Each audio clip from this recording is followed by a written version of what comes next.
axial, oblique. Different joints require approaching them from different directions. And one thing I'm not going to ask you ever is to learn which view goes best with which injury, because that's relatively beyond the scope of what we need to do. You go study to be a 2-year degree with a radiologist, you can learn them, and that's great. But aside from that, it's not going to be necessary too much rule. As long as you can look at them and somewhat interpret them.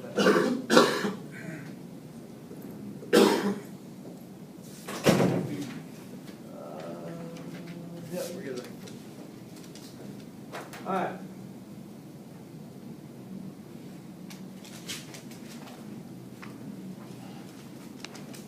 So the focus of this little conversation we're about to have is far more geared towards the triage, but this is done with using the spine as somewhat of our point of context, or point of reference. So we have a paradigm fallout. What's the difference between an MD and a DO? Well, what are they? What do they stand for? Yeah. DO is doctor, osteopath, medicine. Okay. And MD is medical doctor. So, are there differences in their abilities? No, but there's differences in how they're powered. Okay. So, DO is an osteopath, a doctor of osteopathic medicine, which is actually referring to bones, which is somewhat of a misnomer. Not sure why they chose it. Whatever, they did. MD is medical doctor. And so what is the difference between them? Because they both have surgical rights. They both have prescribing rights. I mean, they both go through the same fellowships. They're both doctors, physicians. So what is the difference then? The DO is more holistic medicine. They approach the entire body rather than just the injury that's specific. So the idea is that DOs came around after MDs. In a holistic approach, their focus is to treat the patient, not the disease. Whereas an MD will come in and say, what are your symptoms? Let's treat the disease. That's how their paradigm approaches how they practice medicine. You come in with diabetes, and an MD will typically say, okay, well, let's treat the diabetes. The DO will say, well, let's look at your lifestyle. Let's see how we can fix things that have caused this. Let's see how we can approach this holistically to kind of reverse what's brought you to this point at the same time that we manage the symptoms. So there's a major difference in theory. In practice, I'm not sure. More DOs end up being family practitioners. They encourage that. That kind of goes with the whole holistic approach. But you'll still see some specialized. I've worked with orthopedic surgeons who are DOs. I'm not entirely sure that their practice was different than an MD orthopod, but a lot of that falls into this conversation. So immense time and effort placed in evaluating exact structure that is injured. So is that the right way to go? Somebody comes in and says, it hurts here when I do this. It hurts on my rectus femoris when I sprint. So you pulled a hip flexor. Great. If I assess a manual muscle test that hip flexor, boom, what do you know? We're going to identify that you've got a hip flexor strain. If I put pressure on it, palpate it, uh-oh, well, yeah, it hurts. Don't do that. Okay. So why does it hurt? Well, how long does it hurt? Well, second day of track practice. I've taken the last 6 weeks doing either rest or light jogging. I was in summer track program, and it started then. I took these 6 weeks off. Now I'm back. I figured it'd heal by now, but it's not better. So one option is to go in with this person and try to address the spasm that's there, and try to address the possible partial tear within the muscle fibers. Option two is to look at this person and say, okay, so what is it about this person that's causing this? Is there something else going on? So what can you tell me about the rectus femoris?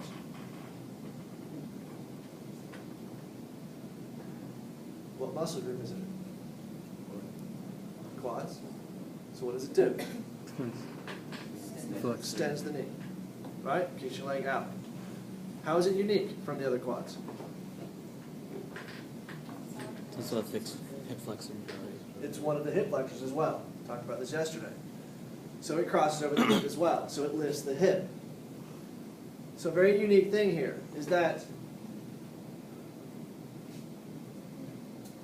if your core musculature, your inner abdominal muscles don't stabilize the way they should, if you don't activate them the way they should, then the pelvis is going to be functioning independent of the rib cage. Which means that the base of support for that muscle to begin on, because where does it originate? Where does rectus femoris originate? Lower. You have 3 of the 4 letters correct. Inferior. So AIIS, anterior inferior leg spine. So there's your big point, it's the one deep to it. But it's on the pelvis for sure. So if my pelvis isn't anchored, then when that muscle is trying to fire, it's firing off of a mobile structure. So if I look at it with one mindset, then I can say, well, it's a pulled muscle, we should deal with the pulled muscle. If I look at it from another, saying, what is it about this individual as a whole that's underlying and creating this? Yes, the muscle's injured. Yes, it needs to heal. Yes, we need to address that. But if we don't address the fact that the core isn't firing at all, then what do you know? It's never going to get the rest it needs. It's never going to heal, and you're going to fight with this all season long. So the paradigm foul-up is that we need to address the individuals by looking at all of them. So disc herniation, radicular pain, radiating pain that can be targeted to unilateral nerve root impingement. So MRI, EMG, discography, diagnostic blocks. MRI, we can take a picture. If I take a picture of everybody in this room and look for a disc herniation, something on the order of 25% of you, and 50% of statistics are made up on the spot, just to let you know. So, about 25% of you will have a disc herniation with no symptoms whatsoever. And as you get older, that percentage in the research, and if I tell you numbers, I'll just be making them up. But that percentage gets significantly higher. So does it really indicate anything at all if I have somebody who has radiating pain and I have an MRI and that presents with a herniated disc? Not really, because there's a good chance they have one anyways, and it's just not symptomatic. EMG, electromyography. So I can assess the integrity of the connection to the muscle itself, the nerve to the muscle itself, the electrical signaling. Discography, I can go in and assess the conductivity of that nerve in through the disc or look at the disc's shape. Diagnostic blocks, I can go in and block the nerves in different locations to kind of see where that impingement is, because it could be pinching elsewhere. But then what? So, conservative treatment is if I tell you to rest, it will heal itself. Well then, why am I going to go drop $1,500 on an MRI if it's going to show that you have a herniation? I mean, you want to talk about fueling the cost of healthcare in the United States? We overdiagnose everything. We catch more cancer faster than anybody else too. That's because we take a shotgun approach at seeing everything from everybody. So, if we're just going to give them rest anyways, then what's the point? What are we looking for?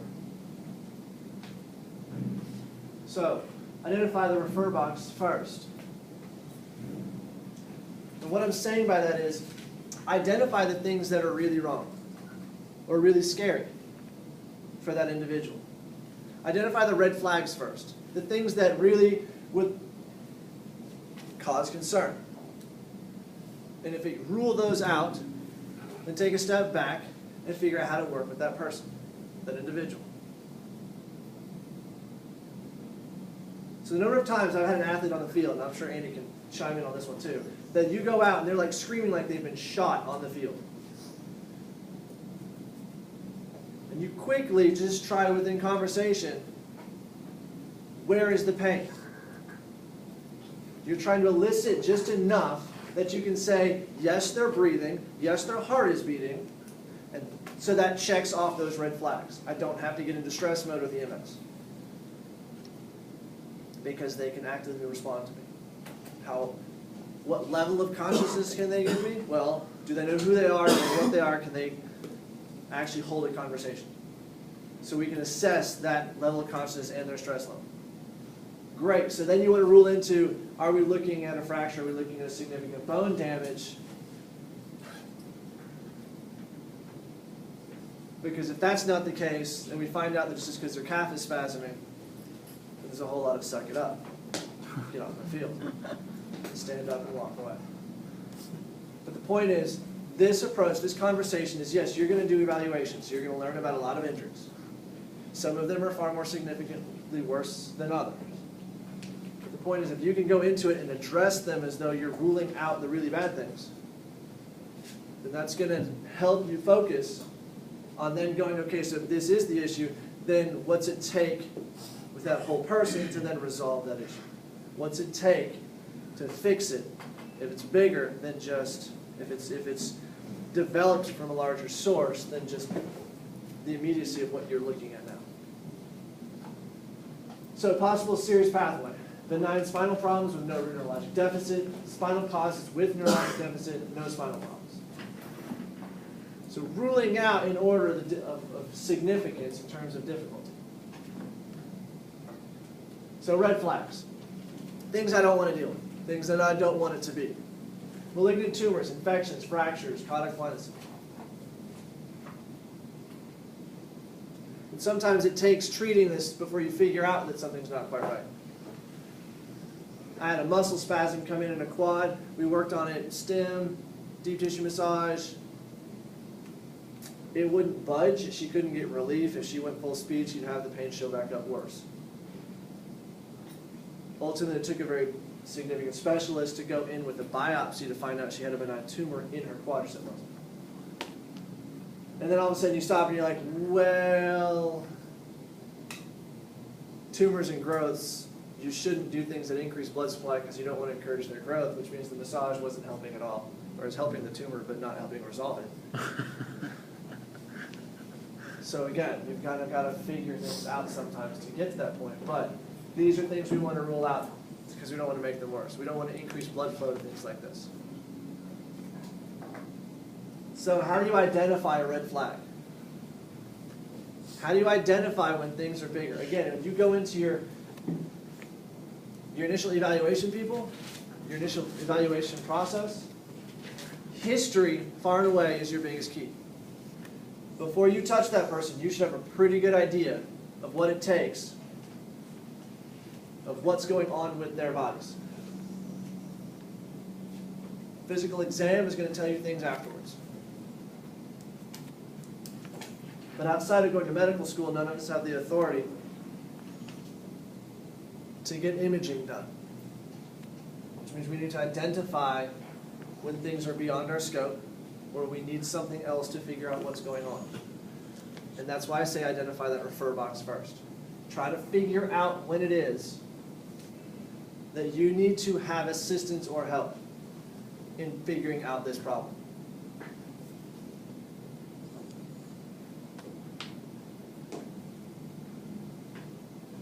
It's a pain that is persistent, progressive, or worse at night. Low back pain and weakness of the lower extremities. Prior history, over age 50, unexplained weight loss, pain lasting more than a month, no improvement with therapy after 1 month. All of these things are going to key in towards a potential malignancy, a tumor, cancer.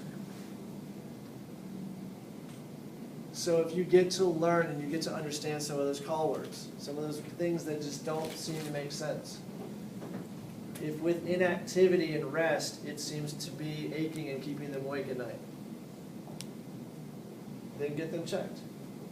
Then for the sake of just ruling it out and being able to move forward, get them checked. There are plenty of times where I've known what the injury is. It didn't seem to quite respond the way I expected it to. So you send them in, you refer them just to have confirmation that we're not dealing with something worse. I'm pretty sure your arm's not fractured. I don't have x-ray vision. I would love to start therapy tomorrow morning. But if it is fractured, then that therapy is going to have to change. It's going to change how our approach is. So let's go ahead and get the picture done. X-ray's $25, so it's not gonna be a big problem. So let's get the picture done so that we know for sure that we're right in the assessment. And then we can go on with rehab. Or if you get into rehab and you think maybe the physician, there's something that doesn't fit right with how they're progressing, then have that conversation. Identify the people you need to give you that feedback.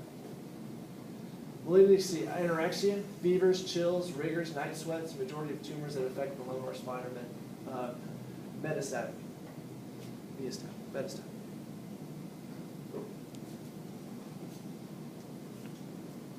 Females, most common metastatic tumors are from breast and lung cancer. So they've metastasized, they've moved to other organs. Personal history of breast cancer or smoking should be considered important risk factors. So that personal history is going to give you a clue. Familial history is very, very significant with, especially breast cancer. Males, prostate and lung cancer, advancing age, history of smoking, symptoms of prostatism.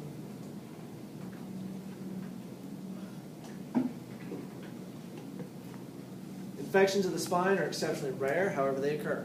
Every now and then you'll hear somebody who got meningitis at a college campus and they freak out and they quarantine everybody. And, I think many of you probably had the vaccine for, let's see, viral. You get the vaccine, I believe, for bacterial. Bacterial meningitis is the one you get the vaccine for. And that's actually far worse than the viral. Most people can recover from the viral. Incidence of AIDS has brought an increased incidence of central nervous system infections. Why? What is AIDS? What does it stand for? Immune deficiency. Autoimmune deficiency.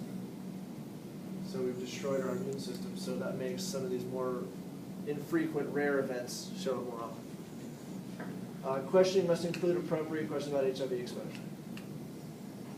There's a physician who, I talked about it yesterday. You'd go in for a cold, and by the end of the conversation, he's asking if you had HIV, or if you've been exposed to HIV recently. And you're like, whoa, that escalated quickly.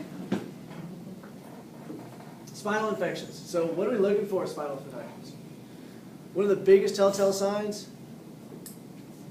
if they've got searing headaches, and if you ask them to flex their neck forward, and that increases the pain, and they've got sharp pain going down their spine from that, good shot. You need to get them talking about a spinal infection. That's one of your telltale signs. It's just that whole forward flexion with severe headaches.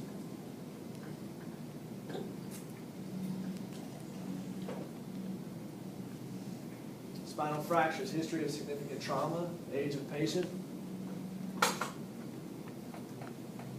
There's a condition called spondylolisthesis.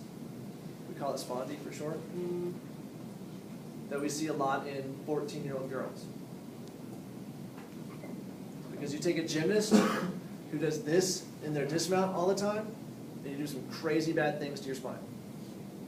And they end up getting stress fractures, which can be problematic. So looking at and knowing those kinds of patterns helps you know what to look for and think about. But we're ruling out, again, we're trying to identify things that definitely are out of our scope so we can refer them to get them addressed by other people. Because the sooner you catch that, the sooner we can resolve that, the sooner we can work with them to get them back to where they need to be. Cauda is, anybody know what cauda is? Anybody want to take a guess at the Latin? Horse's tail. Yeah, kind of unique, huh? So it's a bit of a malformation of the vertebral arches in the spine, to where the spinal cord is actually exposed. And it doesn't have to present outside of the skin, but it can, and that's obviously not going to be something you're going to have somebody walk in with at the age of 15. So it'd be diagnosed before that. But it's going to impact any of the nerve system distal to that. And the reason they call it that because the tail end of the spine looks like a horse's tail. Nice and brushy.